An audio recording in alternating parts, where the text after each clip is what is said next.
Hey, hey, hey. This is Lisa A, and you're listening to Who's That Star on LCC Connect at Lansing Community College. Who's That Star is a behind-the-scenes show where I sit down and talk with the employees at the college.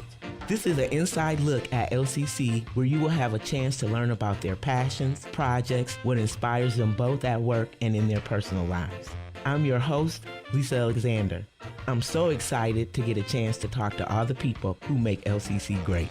This show is for you to get to know the people that work at Lansing Community College a little bit more and see what makes them tick. Are you ready? Okay, let's go see who's today's star. I'm excited to learn about today's star. I love the work he does here at the college, and I can't wait for you to learn about him today. This star is a lifelong Lansing area native. He grew up in Wacusta, Michigan, just a few minutes north of Grand Ledge, and attended Grand Ledge schools, graduating high school in 2005. After high school, he attended Michigan State University, graduating with a Bachelor's of Arts degree in political science in 2009. During his time at MSU, this star joined the MSU Army ROTC Battalion and enlisted in the Michigan Army National Guard. He completed his basic training and advanced training at Fort Sill, Oklahoma, during the summer following his sophomore year. And to note, that's where my daddy trained at. He served as an artillery forward observer with Bravo Battery 119th Field Artillery, and then with Headquarters Company 125th Infantry. This star began his professional career after college with a housekeeping and industrial cleaning company based out of Auburn Hills.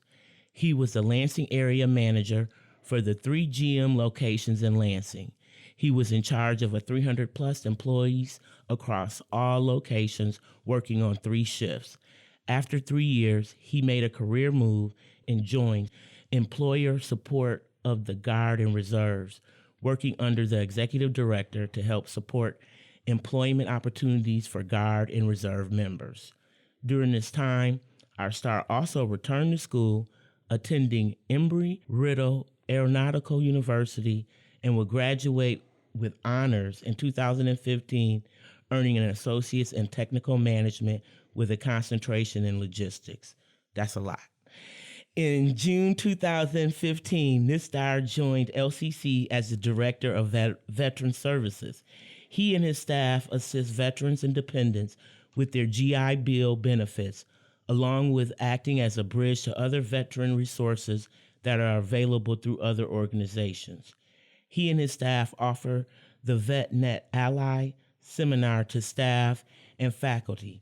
He also coordinates the annual Veterans Day ceremony, which honors Michigan veterans, inducting them into the LCC Veteran Memorial on campus. He also serves on the Michigan Vietnam Memorial Park Commission. The Memorial Park is located in downtown Lansing and is in the process of expanding. This star is married to his wife, is it Allie? Allie. And they reside in Delta Township with their 3 children, Mark, Emily, and Henry. When not working, this star enjoys being outside, hunting, fishing, being at the family college up north, which I got to see if I can get an invite, watching his kids play sports, driving around the 1963 Oldsmobile 88 he shares with his dad, woodworking, and many other things. He enjoys keeping busy and always finding something that needs to be fixed. Okay, are you guys ready to learn who's today's star? We got to get the drum roll, please. Today's star is Andrew Cosgrove.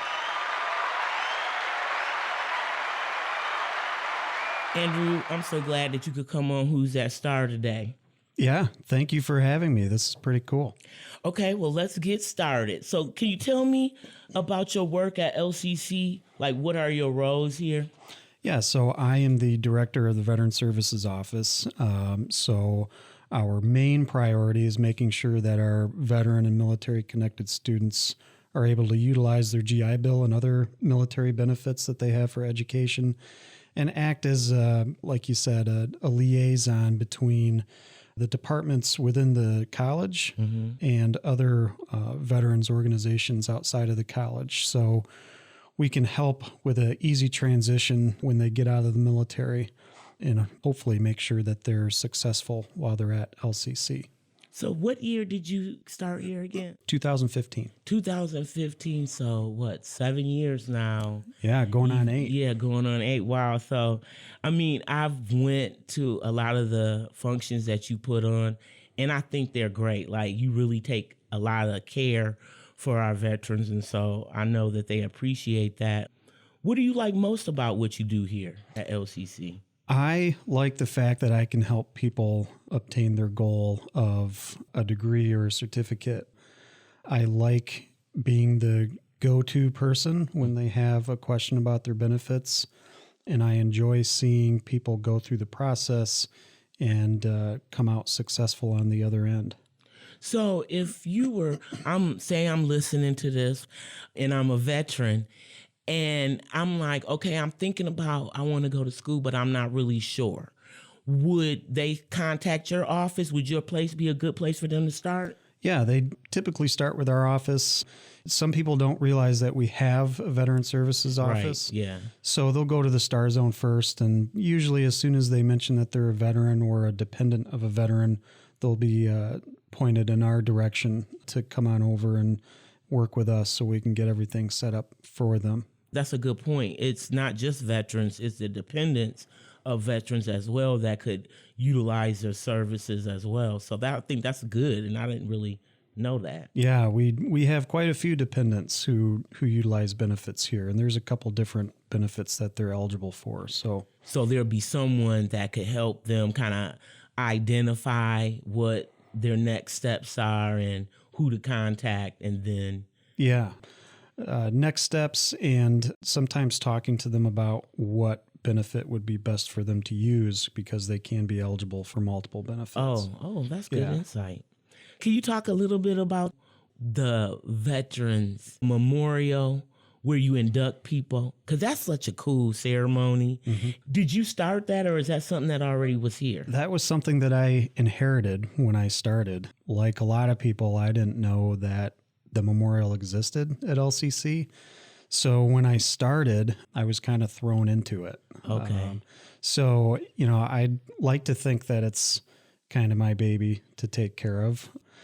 I basically handle everything for it, from getting folks to submit applications for inductions and then meeting with those individuals, whether it's family members or the veterans themselves, to listen to their history, take a lot of notes, and then craft everything as far as a biography for them, going from when they were a kid growing up through their military service and then after. And then what I like the most about it is getting to see the photos that are submitted of the veterans, going back in some cases to the 20s, 30s, and 40s with our World War II Korean vets, Vietnam veterans. So I love military history. I've always been that way since I was a kid. So the opportunity that I get to speak with vets and get their stories means a lot to me, and I know it means a lot to them and their families as well. Well, I mean, I learned a lot. I went and I was super impressed because you can tell the care and the time that you take in the biographies and then the pictures and then the ceremony that they have. And, a lot of people, like, it's always full. You can never get a seat. Don't try to be late because you're not going to get a seat.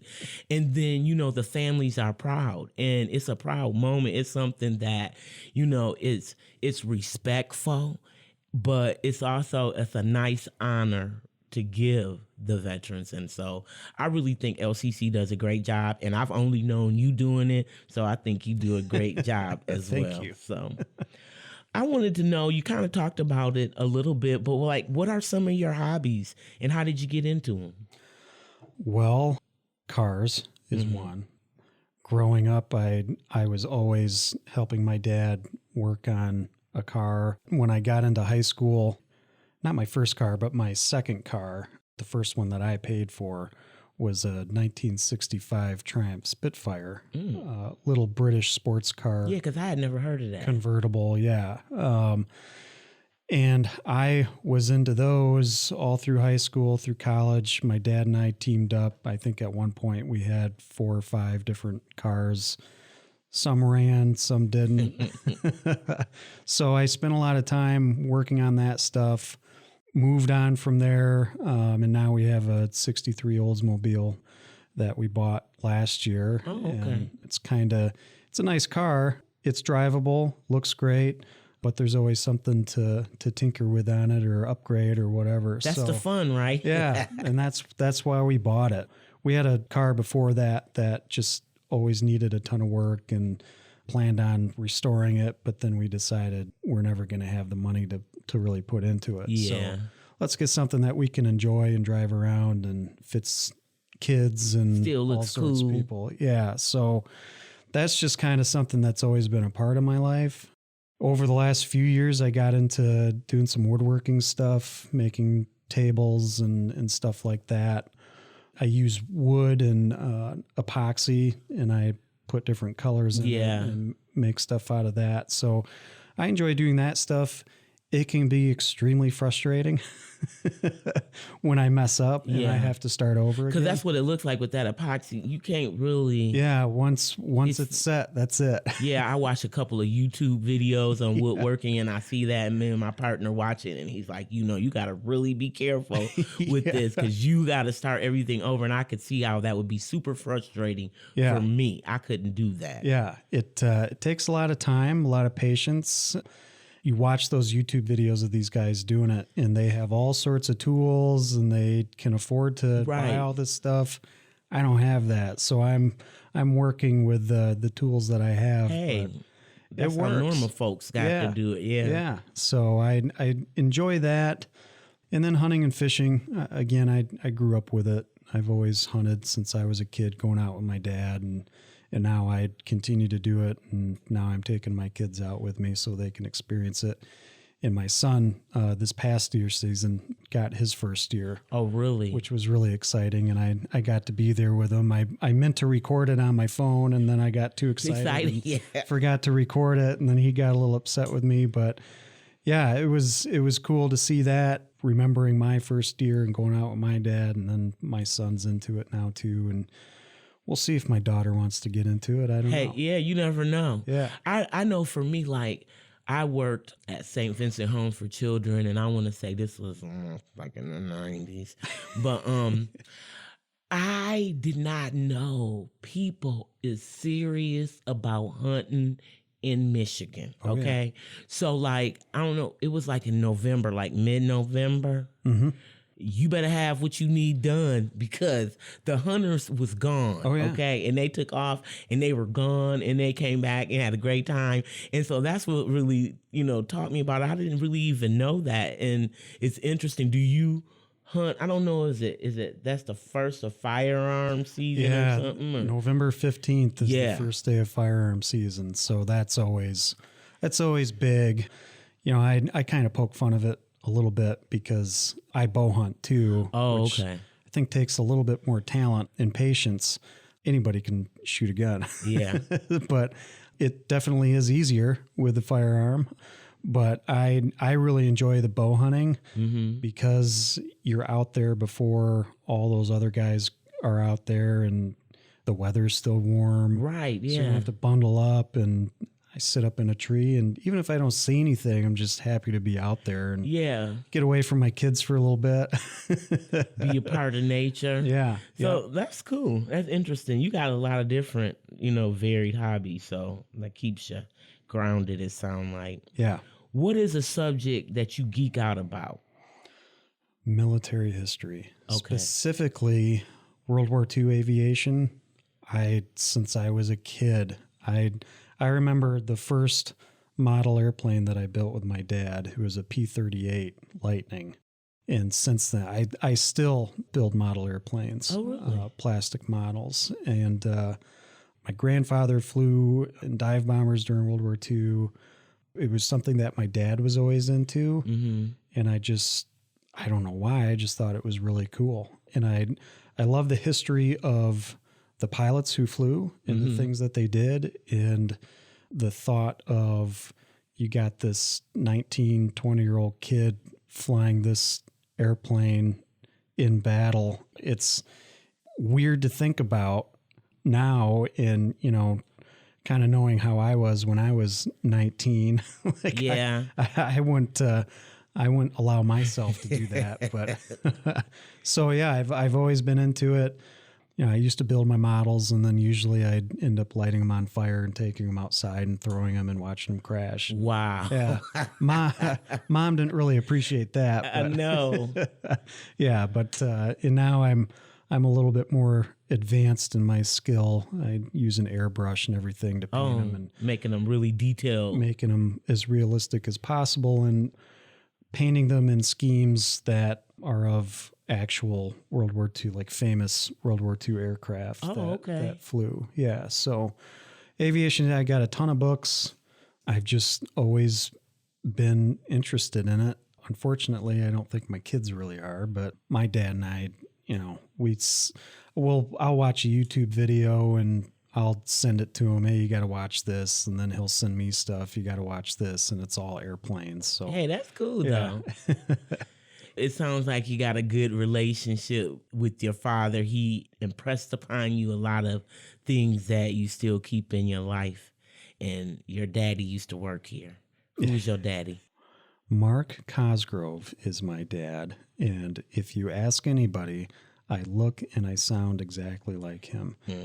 Whenever somebody tells me that, I say, yep, you're right. But I still have my hair. No.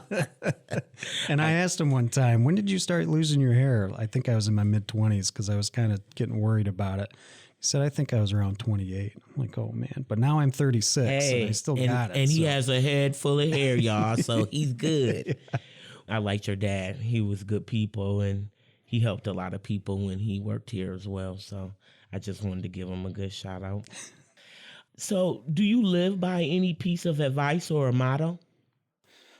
The movie Gettysburg. It's like a 3.5-hour movie. When that came out in the theater, my dad took me and my sister to go watch it. 93, I was 7? I continue to watch it. Every year or so, I'll put it on and watch it.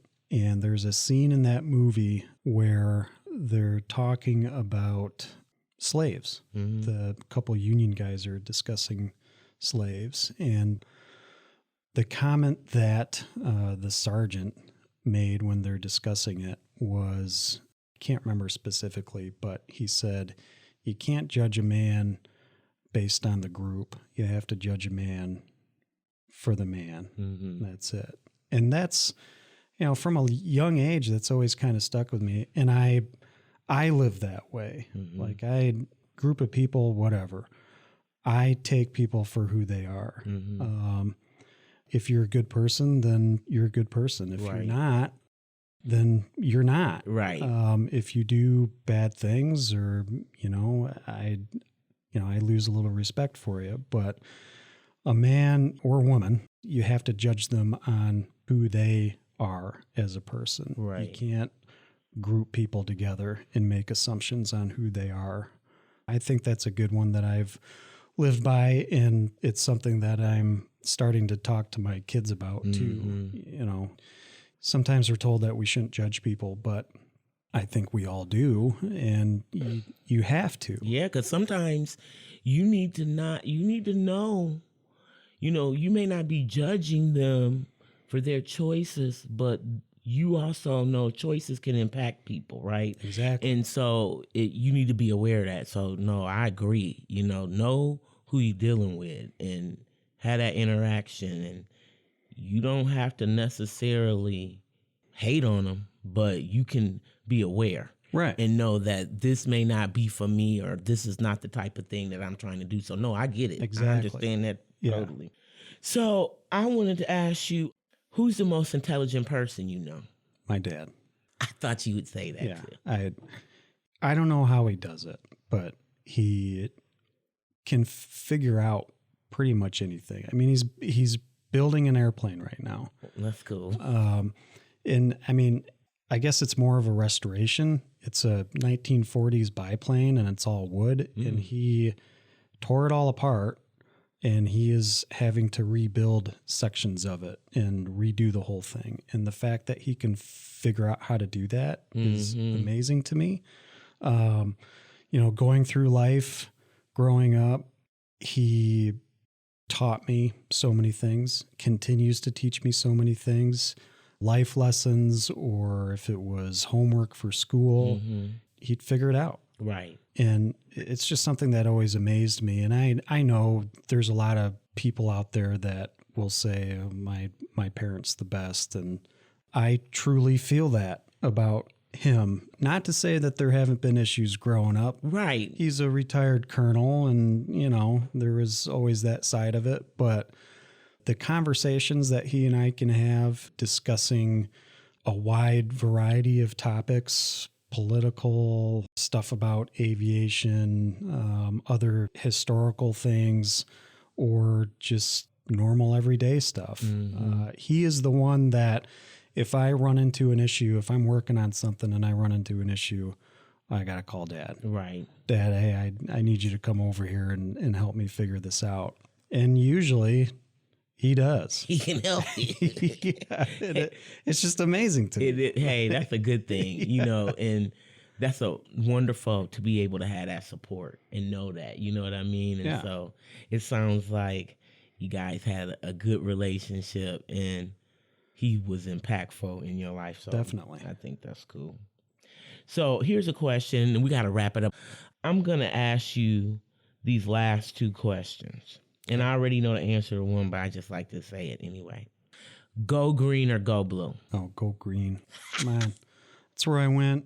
If Michigan's playing a different team, I'll give them a little support, but not much. Yeah, no, I feel you. I'm pretty much like that. And then our last question before I let you go, because I could talk to you all day. You're very interesting. Got a lot of stuff to talk about, but I want to know, what would you like your legacy to be here at LCC when it's all said and done and we're like, Andrew, see you later, bye.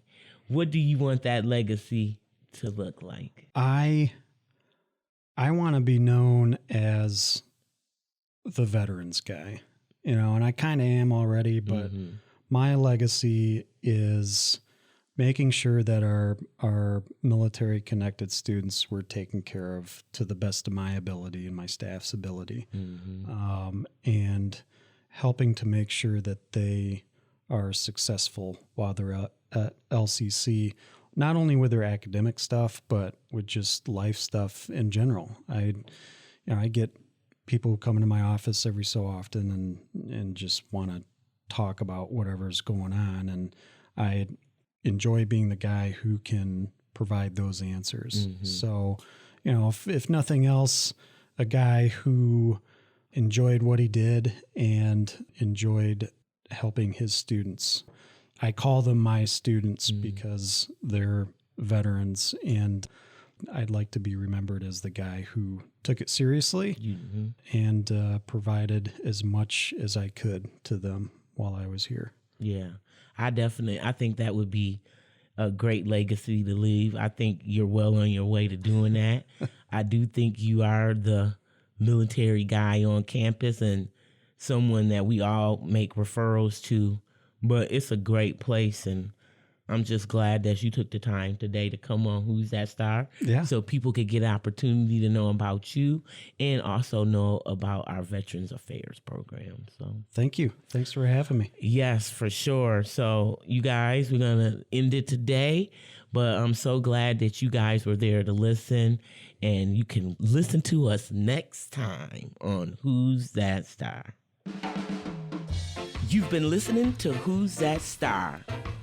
I'm Lisa A., and you can listen to this episode of Who's That Star and other shows from LCC Connect anytime online at lccconnect.org. Thank you for listening. Catch me next time to find out who's that star.